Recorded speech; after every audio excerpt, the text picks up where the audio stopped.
네, 안녕하십니까. 즐거운 한국사 시간입니다. 이제 새해를 맞이했습니다.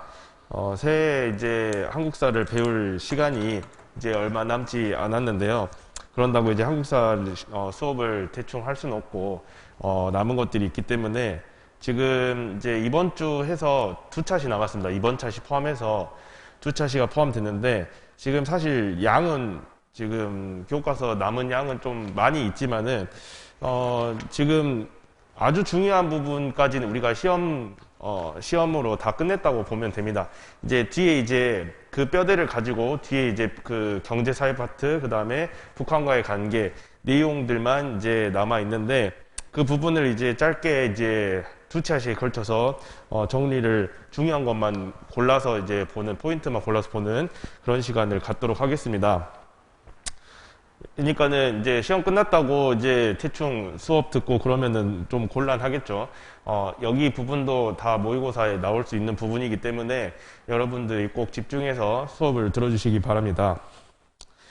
사실 이제 발표 수업하고 조금 시험 끝나고는 발표 수업도 하고 좀 이제 여러분들 생기부를 위한 이제 작업도 좀 하고 그래야 되는데 원격 수업으로 전환되기 때문에 이제 진도를 그냥 나가는 걸로 지금 하도록 하겠습니다. 어차피 진도도 지금 남아있고 그래서 잘 따라와 주시면 좋을 것 같습니다. 오늘은 이제 교과서 276페이지입니다. 276페이지 우리가 5단원을 건너뛰고 6월 항쟁 수업 나갔었죠. 그 경제성장과 사회문화의 변화 5단원 내용을 오늘 간단히 정리를 해봤습니다. 그래서 여기 내용을 오늘 수업으로 다 끝내고 다음 시간에는 이제 뒤에 북한과의 관계 내용을 우리가 간단히 정리하고 이번 1학년 때 이제 한국사 수업은 마무리하는 걸로 하겠습니다. 여러분들 2학년 때는 이제 한국사 수업이 없기 때문에 꼭 집중해서 여러분들 1학년 때 들었던 거를 잘 복기해 보면 좋을 것 같습니다. 마지막까지 집중하시기 바랍니다. 276쪽부터 이제 수업 들어가겠습니다. 우선 이제 경제성장과 사회문화의 변화 중에서 경제성장 파트를 이제 지금 정리를 해봤습니다. 지금 경제성장 내용 같은 경우는 지금 우리 한 장 반에 걸쳐서 나오긴 하는데 지금 여기 내용은 사실 어렵진 않습니다. 여러분들이 이제 주요 포인트만 잘 찝으면은 시험 보는데 모의고사 보는데 크게 어려운 부분은 없다고 생각하면 됩니다. 우선 이제 50년대로 다시 돌아가 볼게요. 50년대로 가면은 우리가 6.25 전쟁을 겪고 나서 이 뒤에 이제 내용부터 볼 건데요. 경제가 이제 세계적으로 봤을 때 이제 선진 자본주의 국가들, 미국이나 뭐 이런 선진 자본주의 국가들은 경공업 분야에서 이제 중화학공업으로 넘어가는 이제 시점이 이때부터입니다. 그래서 우리나라는 이제 후발주의자이기 때문에 미국이 우리나라가 계속 못 살면 또 공산주의로 빠져들 가능성이 있잖아요. 그렇기 때문에 우리나라를 비롯한 이제 자본주의 국가들, 후발 자본주의 국가들에게 많은 지원을 해주는 기간이 이때입니다. 그래서 우리나라도 6.25 전쟁 이후에 먹고 살기 아주 힘들 때 이제 많은 원조를 통해서 우리나라가 이제 발전하게 됐죠. 그래서 이 내용은 배웠죠. 원조 경제를 통해서 6.25 전쟁 이후에 원조 경제를 통해서 우리가 300산업이 발달하게 됐다고 했습니다.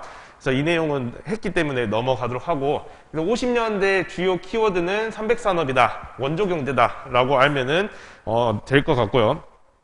넘어가서 60년대부터 이제 박정희 정부가 이제 들어서게 되죠. 이제 5.16 쿠데타를 통해서 박정희가 정권을 잡게 되면서 이제 쭉 정권을 잡게 되죠. 79년 이제 12.6 사태로 내려가기 전까지 대통령을 이제 못하게 될 때까지 이제 쭉 이제 박정희 시기입니다. 지금 60년대, 70년대 따로 구분은 했지만은 사실 이때 기간이 다 박정희 시기라고 이제 보면 됩니다. 그래서 이미 장면 정부가 세워놨던 경제개발 5개년 계획을 이때 62년부터 실시를 합니다.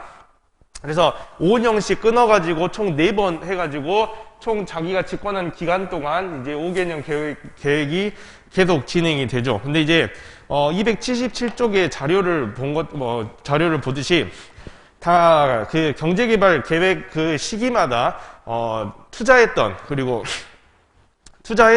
이제 산업들이 좀 달라요. 그래서 우리가 이제 1차, 2차, 그 다음에 3, 4차를 한꺼번에 묶어서 이렇게 따로 이제 구분을 해봤습니다. 그래서 1차 시기에는 처음에 이제 산업을 이제, 갑자기 이제 큰 것부터 실시를 하면은 이게 안 되잖아요. 그래서 작은 것부터 실시합니다. 노동 집약적인 이제 산업이라고 할 수 있는 경공업, 그러니까 섬유나 가발, 식료품 등 이제 노동력이 많이 필요한 것들, 이런 노동력이 많이 필요한 것들을 이제 먼저 시작을 하게 되면서 경공업이 발전하게 되고, 여기서 이제 경제개발에 이제 필요한 토대가 마련됩니다.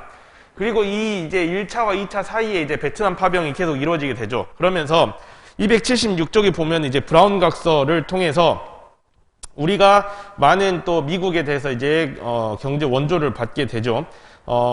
이 브라운 각서 내용은 우리가 베트남 파병 때 우리가 배웠었죠. 그래서 이 브라운 각서를 통해서 우리가 상당량의 기술 원조, 뭐 장비 제공, 뭐 이런 것들이 많이 이제 발전을 하게 되면서 2차에는 이제 여러 산업이 발달을 하면서 이제 우리가 필요한 것들, 산업을 발달시키기 위한 이제 여러 가지 기간 산업이나 아니면은 이제 사회 간접 자본들이 확충되는 시기가 바로 2차 시기입니다. 그래서 정유나 시멘트 기간 산업 육성이 이제 이때 이루어지게 되고, 그 다음에 이런 이제 원료의 보급, 수급들이 이루어지지만은 이게 전국 각지로 이게 수급이 안 되면은 이게 필요가 없잖아요. 그래서 도로 개설들이 이때 일어나게 됩니다. 그래서 대표적인 도로가 바로 경부고속도로죠. 그래서 경부고속도로가 자주 시험에 나옵니다. 경부고속도로가 이제 만약에 이제 시험 문제 나온다면은 박정희 정부인 걸 알아야 되고, 당시에 이제 시대 상황을 묻는 그런 식으로 복합적인 문제가 나와요. 그러니까 박정희 정부 이렇게 제시로 뭐 경부고속도로 사진을 줬다던가 아니면은 뭐 설명글을 줬다던가 해가지고 제시를 하면은 이게 박정희 정부구나. 그럼 박정희 정부 그때 당시에 어떤 사회 상황인지를 알고 있어야 됩니다. 우리가 그 전에 배웠던 것들요. 그래서 경부고속도로 체크해놓고 당연히 알겠지만은 박정희 정부 때 이제 알겠지만은 이때 시작을 했다. 1차, 2차 이것까지는 나눌 필요는 없어요. 그러니까 박정희 정부 뭉뚱그려서 이때가 박정희 정부구나 그 정도만 알면 됩니다. 2차 때 경부고속도로를 만들었다 이 정도까지는 몰라도 됩니다. 그 다음에 이제 3차, 4차 이때 이제 경제개발 5개년 계획이 시행될 때는 이제 제철이나 전자, 기계 같은 뭐 중화학공업 분야 이런 데 집중을 투자합니다. 그래서 이때 만들어진 게 포스코, 포항제철 이때 이제 만들어지게 됩니다. 그러면서 우리 이제 70년대 말로 이제 점점 가면은 이제 중화학공업이 이 경공업을 따라잡게 되면서 우리나라가 이제 급속한 경제 성장을 이루게 되죠. 근데 이제 문제가 뭐였냐면은 이때 이제 점점 발전하는 동안에 이 중화학공업이 육성이 되지만은 이제 전 세계적으로 1차, 2차 석유파동이 일어나게 됩니다. 우선 1차 때는 그래서 석유파동이 뭐냐면 석유값을 오일 쇼크라고 하죠. 석유값을 겁나 올려버려요. 그러면은 이 석유값이 겁나 올라가면은 그만큼 이제 우리가 제조 원료로 이제 사용되는 이 석유가 올라가면은 그만큼 제조 단가가 많이 올라가겠죠. 가격이 오른다는 거예요. 그래서 많은 산업이 이제 타격을 받게 되죠. 근데 우리가 1차 석유 파동 때는 우리가 중동으로 진출을 해가지고 크게 영향을 받지 않습니다. 이때 당시는. 근데 2차 석유 파동이 한 78년쯤 일어나는데 석유 파동 2차 때는 이제 이거를 극복하지 못하고 이제 그 오일 쇼크를 그대로 우리가 받게 되는 거죠. 그 다음에 이제 뭐가 문제냐면은 중화학공업에 대해서 중복 투자를 통해서 돈이 너무 많이 이제 새어버리는 거예요. 그래서 이 두 가지 때문에 이제 경제가 큰 이제 위기를 맞게 됩니다. 이때 이제 70년대 후반부터 80년대 초반까지 해서 이 두 가지 이유 때문에 크게 이제 경제가 악화되는 모습을 보입니다. 그래서 이 큰 타격을 받은 거를 이 전두환 정부가 이제 이거를 극복을 해냈는데, 전두환 정부가 이제 81년부터 이제 해가지고 이제 전두환이 이제 정권을 잡게 되죠. 그래서 다행히도 이제 이 전두환 정부가 위기를 극복하기 위해서 이런 중화학공업 중복 투자를 이제 그거를 다시 이제 정리를 하고, 그 다음에 부실기업 정리, 이 뭐 이제 부실기업 정리가 이제 뭔가 문제가 있는 기업들을 그냥 정부에서 그냥 없애버리는 거예요, 그냥. 그래서 이때 부실기업들이 많이 정리가 됩니다. 근데 이때는 우리가 지금 같은 경우는 그냥 부실기업들 만약에 이제 뭐라 해야 될까, 파산난 뭐 이런 회사라든지 이런 것들을 이제 국가에서 살리려는 노력. 원래는 이제 경제를 지금 이제 우리가 경제에서 배우는 이론이긴 한데, 이제 우리가 경제 그 자본 시장, 우리 이 시장을 그대로 이제 자기들이 돌아가는 상태로 냅둬야 된다. 정부가 간섭하지 않고 냅둬야 된다. 라는 의견이 있고, 그 다음에 어느 정도 정부가 개입을 해가지고 우리가 경제가 망가지는 거를 잡아야 된다. 라는 입장이 있습니다. 근데 이때는 이 양쪽 다 약간 애매해요. 왜냐하면 이때는 정부가 모든 것을 다 딱 감싸지고 있는, 뭔가를 다 손아귀에 넣고 있는 시기이기 때문에, 이때는 이제 정부가 만약에 마음에 안 든다, 정부가 전두환이 마음에 안 든다 하면은 그냥 없애버리는 거예요. 이런 식으로 부실기업을 정리를 한 거예요. 그러니까 이때 당시에 뭐 경제 논리로 인해서 이거를 막 정부가 개입해야 되는 이런 논란이 있지도 않고, 그냥 야 전두환 저기 그냥 저 새끼 이제 없애버려 하면은 그냥 없어지는 거예요. 그런 식으로 이제 정리들이 많이 되는 경우가 있었다. 그 다음에 가장 중요한 게 이때 80년대 이제 중후반쯤에 있었던 게 3조 호황입니다. 3조 호황이 뭐냐면은 우리가 세 가지 이제 그러니까 저라고 하는 거는 낮다는 거죠. 낮을 저자죠. 그래서 저달러, 저유가, 저금리, 이 세 가지를 말하는 겁니다. 이 세 가지를 통해서 우리나라 경제가 호황을 맞이한 시기가 바로 80년대 후반입니다. 중후반. 그래서 그런 얘기도 해요. 사실 우리 광주에서는 이런 얘기 없는데, 다른 지역에 가면은 그때 80년대 그래도 먹고 살기는 제일 좋았는데, 이때 어른들이 많이 말씀하십니다. 광주에서는 거의 없는 일인데, 그만큼 이때는 먹고 살기 진짜 좋았던 때였어요. 그러니까 그만큼 우리나라가 저달러, 저유가, 저금리에 이런 요인들이 많이 우리나라에게 경제 호황을 가져다 줬기 때문에 먹고 살기 가장 좋았다고 볼 수 있지만은, 그래서 우리 그 영화에서 나오죠. 우리 1987 영화 보면은 김태리나 처음에 다른 사람들은 먹고 살기 이렇게 좋은데 뭐하러 우리가 데모하러 나가냐 이런 식으로 반응을 하잖아요. 그러니까 이때 당시가 먹고 살기는 경제적으로 호황을 누렸기 때문에 좋았다는 거예요. 그래서 민주화의 바람이 이제 조금 더 늦춰지는 게 바로 이런 3조 호황 때문이었다. 그래서 저달러는 여기 3조 호황에 대한 내용은 있습니다. 저달러 현상은 더욱 싼 가격에 수출할 수 있게 하고, 저유가는 제조 원가를 낮출 수 있게 되었고, 그 다음에 저금리는 민간의 투자 촉진을 가져왔다. 라는 어쨌든 3조 호황 중요하니까 전두환 정부 때라는 거 알면 되겠습니다.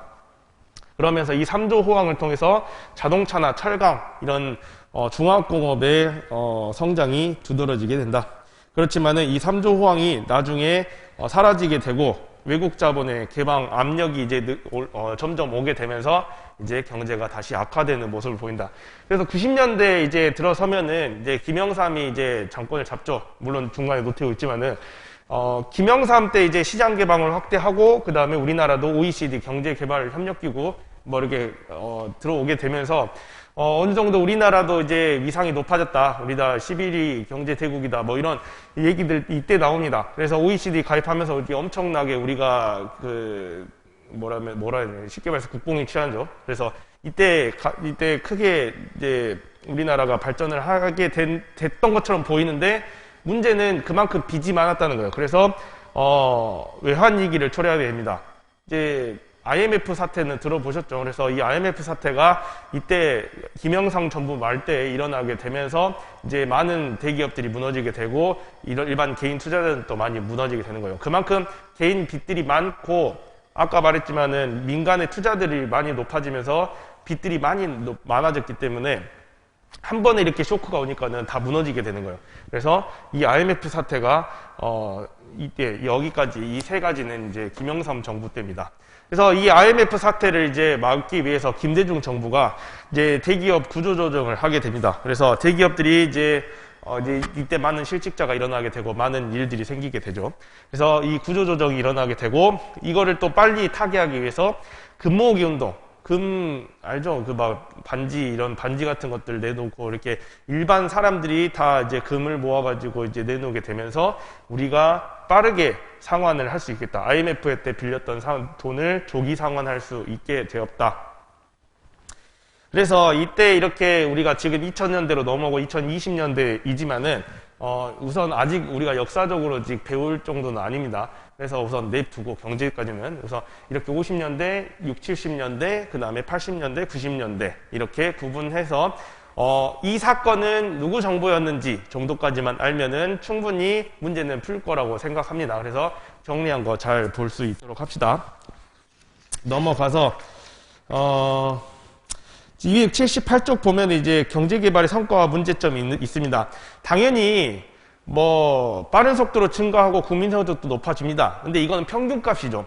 그래서 지금 가운데 자료 보면은 우리가 이렇게 많이 갑자기 훅훅 올라가게 되면서 경제 성장을 이루게 됐는데 문제는 뭐냐면 정부 주도로 이제 경제 개발이 이루어지다 보니까는 그 대기업을 중심으로 재벌 중심의 경제 구조가 형성이 됩니다.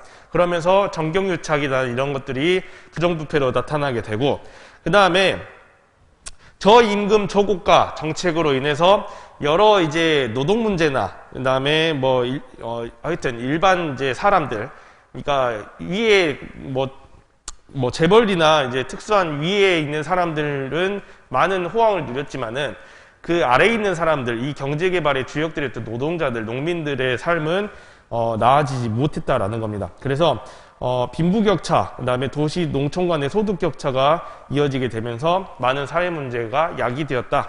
그러면서 부작용이 이제 많이 일어나게 되죠. 그래서 그 다음에 이제 수출 주도형 정책이 해외에서 이제 돈을 막대하게 빌리기 때문에 이런 IMF 같은 이제 경제 상황이 이제 취약하게 일어날 수밖에 없었던 경제 구조가 만들어졌다는 거죠. 그래서 결국에는 IMF 사태를 맞게 되었다라는 거죠. 그래서 알 수 있도록 하시고 넘어갑시다. 280쪽 사회문화의 변화를 보겠습니다.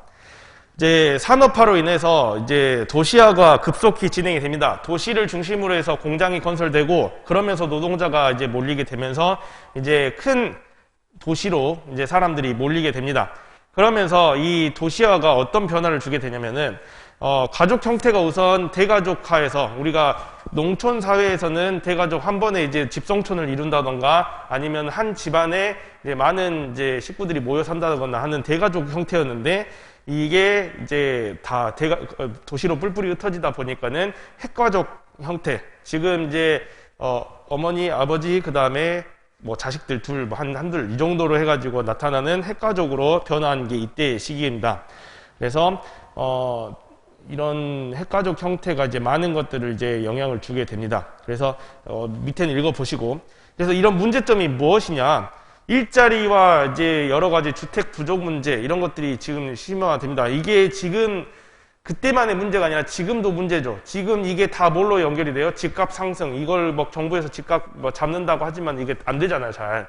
그런 것들이 지금 이 도시화와 연결이 돼 있다. 그래서 다들 사람들은 도시로 몰려들고 계속 지금 도시 과밀화가 이루어지는데 이거를 이제 주택 문제가 받쳐주지 못하니까는 주택값이 상승하게 되고 가진 자만이 더욱더 이렇게 경제 성장을 이루는 소득이 높아지는 이런 안타까운 상황이 벌어지고 있는 거죠.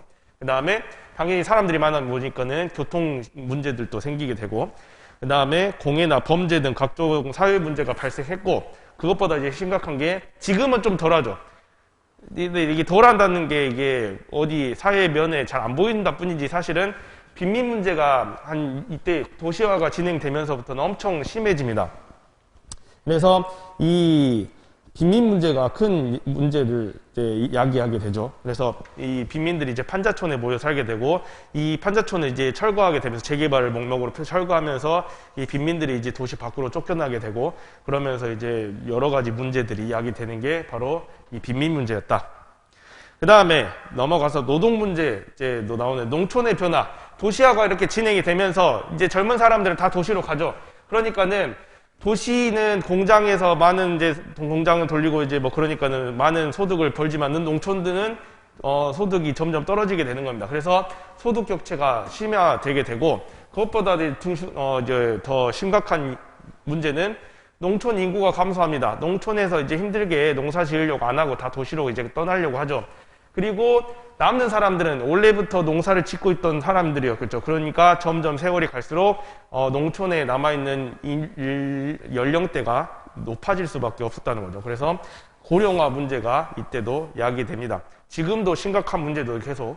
이게 사실 도시화 진행과 농촌의 변화는 뭐 60, 70년대만 있었던 게 아니라 지금까지 계속 진행 중인 상황이라고 보면 되겠습니다.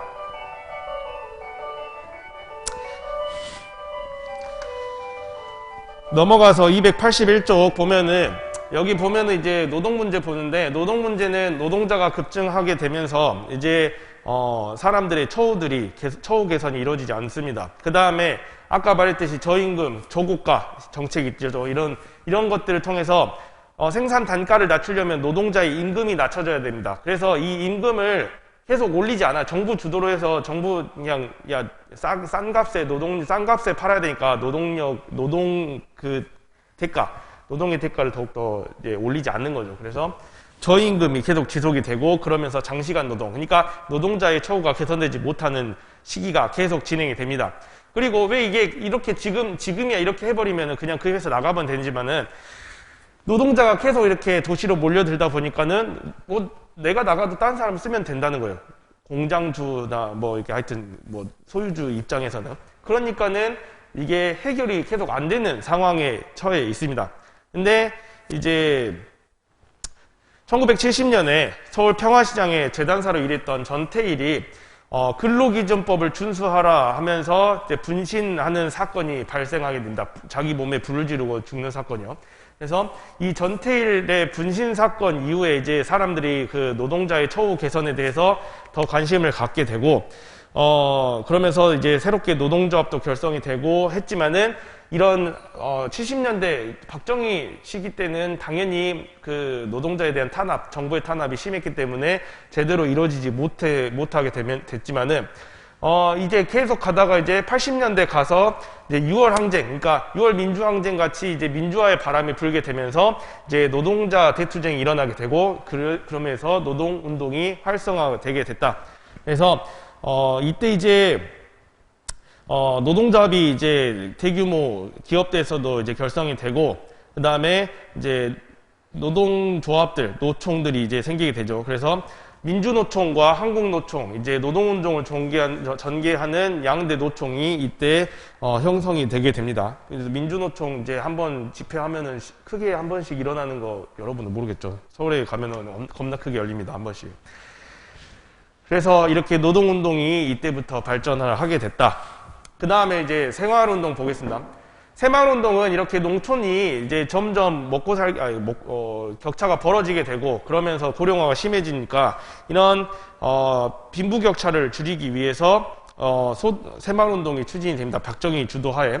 그래서 새마을운동의 이제 구호가 근면 자조 협동이라는 이제 문구인데, 이게 보통 지금 281쪽에 여기 깃발 하나 있죠. 새마을 깃발. 그 깃발 밑에 이렇게 써져 있는 경우도 있어요. 그래서 새마을운동 깃발 이렇게 초록색 있는 거 보면 되고, 어쨌든 이 새마을운동이 박정희 정부 주도로 이루어지게 되는데, 궁극적인 목표는 뭐냐면 농촌 환경 개선, 소득 증대가 목표입니다.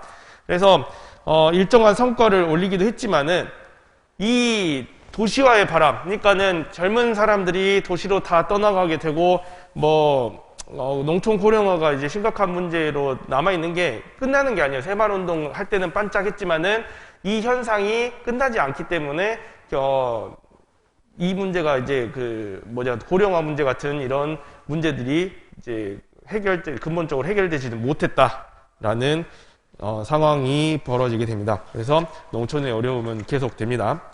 그 다음에 282쪽 넘어가면은 대중문화 내용이 나옵니다. 대중문화의 내용은 이제 여러 이제 텔레비전의 발달, 이제 대중문화 확산 이제 나오게 되는데, 처음에는 이제 군사정부나 이런 이제 민주화의 바람을 이제 탄압하던 시절에는 이 대중문화가 발달되지 못하다가 점차 이제 발달되는 모습을 보였다라는 내용이 나타납니다. 그래서 지금의 K-팝이 나타나게 되고, 한류라는 이름으로 인해서 한국의 이제 대중문화가 지금 이제 전 세계적으로 인기를 끌고 있다라는 내용이 282쪽 전반적인 내용입니다. 그래서 한 번씩 읽어볼 수 있도록 하고, 283쪽도 한 번씩 보도록 합시다. 이런 것들도 사진 자료로 제시될 수 있기 때문에 한번 보도록 하고, 오늘 수업은 이제 5단원은 여기까지 맞추고, 다음 시간에는 아까 말했던 것처럼 이제 북한과의 내용 이제 배우도록 하겠습니다. 중간에 이제 뭐 경제 문제 있고 이제 외환위기, 사회 경제적 변화가 이제 있는데 90년대 이후에 이제 나타나는 내용들이 나타나게 됐는데 여기 내용은 이제 통합사회 시간에나 배울 수 있기 때문에 이제 넘어가도록 할게요. 우선 시간도 없고. 그래서 지금 우리가 배워야 될 부분은 이제 8단원 남북화의 이제 내용을 배우도록 할 텐데 이거 다 한꺼번에 하려면은 1시간 안에 좀 부족할 수 있기 때문에 중요한 것만 집어가지고 수업을 진행하도록 하겠습니다. 여러분 끝까지 이제 수업을 놓치지 않고 잘 들으면 좋을 것 같고요. 그냥 틀어만 놓고 있으면은 여러분에게 아무 도움이 안 되는 거 본인들도 알 거라고 믿습니다. 그러니까는 수업을 끝까지 집중해서 잘 듣길 바랍니다. 방학 이제 곧 앞두고 이제 새해도 맞이했는데 방학을 앞뒀다고 이제 너무 풀어지고 나태해지고 그러면 안 됩니다.